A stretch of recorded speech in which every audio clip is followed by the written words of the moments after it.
Okay, so I'm sitting there trying to work out just what it is I'm trying to do here while I'm doing my channel,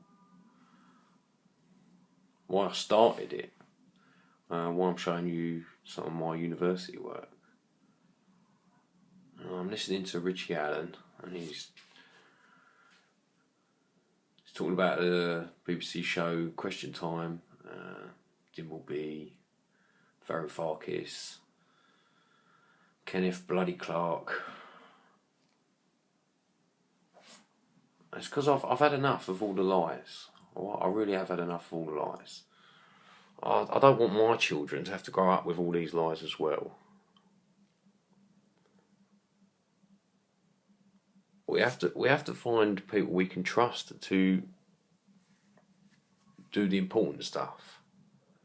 And I'm not saying that's me. I'm trying to encourage those that would be the important people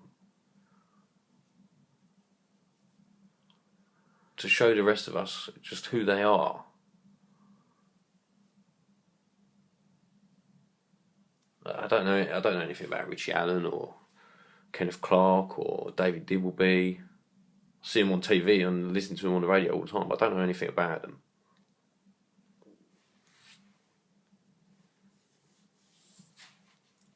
I don't need to know everything, just some stuff. Now, I'll come back to the other pictures in a minute. I'm sorry about the glare on some of them, but there's chalk drawings and charcoal drawings, so I don't want to mess up making of this.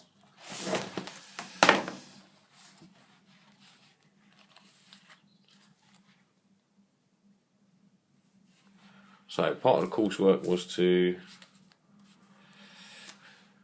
there's going to be a mixed bag of my lines project, the Kew Garden trip, a large-ish portion of the negative art, but everything else that went along with it in one-page form. So part of it was all to loosen your wrists and your mind and get you ready to start technical drawing and designing furniture. I really enjoyed the art part. I really enjoyed the whole course itself. I did not realise I would have to teach myself so much, and I didn't realise quite so much would be online. That was very bizarre to me. I was there to learn how to use tools and equipment, and anyway, a lot of it was online. But anyway, this is to try and help you to loosen your wrists and your mind, okay? Not just for artists, but for other people as well, for any sort of project. Maybe you'll have to follow the little mini-series I'm doing here to fully understand. Maybe you'll have grasped it within the first episode. Maybe you don't need this at all, but as I start turning the pages, some of it will make a bit more sense. Now, we didn't get much time to spend on each drawing. As we walked around Kew Gardens for the lesson, we only stopped for a couple of minutes before we moved on. So none of these are, quality drawings, but just examples of exercising the mind. Now, this one was many shades. Okay, so you have the very faint pencil and the very dark pencil. Okay.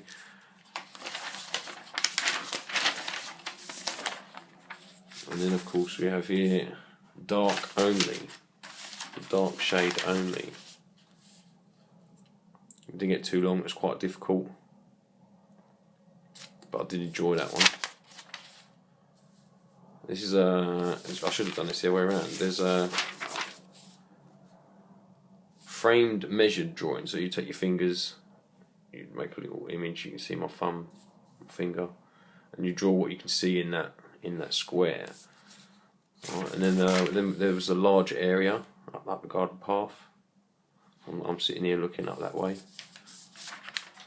And then there was memory object. So you'd look at something, you'd turn away and you try to remember what you saw as much as you could within the small time allotted to us. So memory objects.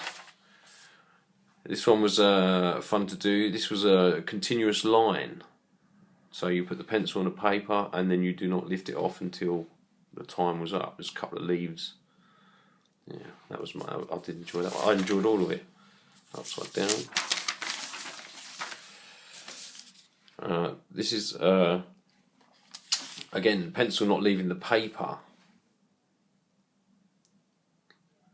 Very similar to the continuous line, but I think with the continuous line, well, anyway, we'll come back to that after.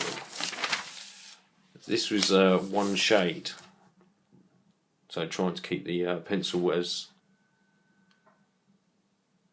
near continuous in its depth of colour as possible. Okay, this one was part of my lines project. You don't need too much of that one. We'll come back to some more lines in a minute. That was all, just lines. Okay, and you'll see with this one, of course, as well, just lines.